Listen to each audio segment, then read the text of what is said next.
But first, more fallout from the stunning allegations made by a congressional candidate, Anthony Gemma, aimed at Congressman David Cicilline's campaign. Eyewitness News reported yesterday when Gemma dropped a bombshell just weeks before the Democratic primary, claiming he's uncovered evidence of election fraud that he claims is linked to Congressman Cicilline's campaign. It's a claim the congressman flatly denies. And tonight, the Target 12 investigators are taking a closer look at Gemma's claims. Let's get right to Tim White live in Providence with what he's uncovered.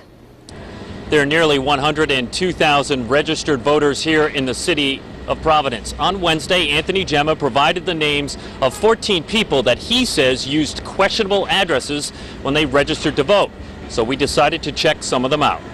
Shut off. So hi, Anthony. Of the evidence provided by congressional candidate Anthony Gemma alleging voter fraud, a list of voters he says are registered at businesses, not homes. Target 12 verified the names through the Secretary of State's website and then hit the streets.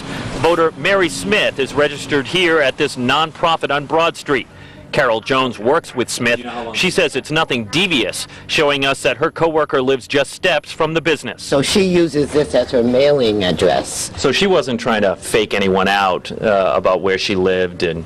No. She says Smith was angry that Gemma used her name. You said she was really upset? Yeah, because why was she upset? Because she's a Gemma supporter. Further up Broad Street, Gemma claims another voter uses the address of this hair salon. Looking for Angel. People inside say he's not there, but they say he's one of the owners of the building. On the bottom floor, we did find a David Cicilline campaign office. A similar scenario here. The voter registered at the salon says he lives nearby and works out of the salon.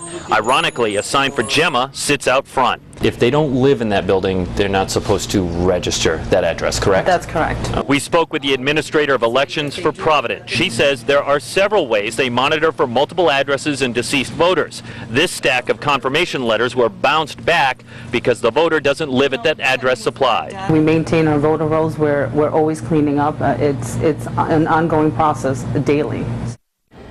Of the examples that we've checked out so far, each of the voters say that it was a mistake to use the business address and they weren't trying to skirt any of the rules. And of course, just because an address is being questioned, it does not prove a link to David Cicilline or his campaign. Live with the Target 12 investigators, Tim White, Eyewitness News.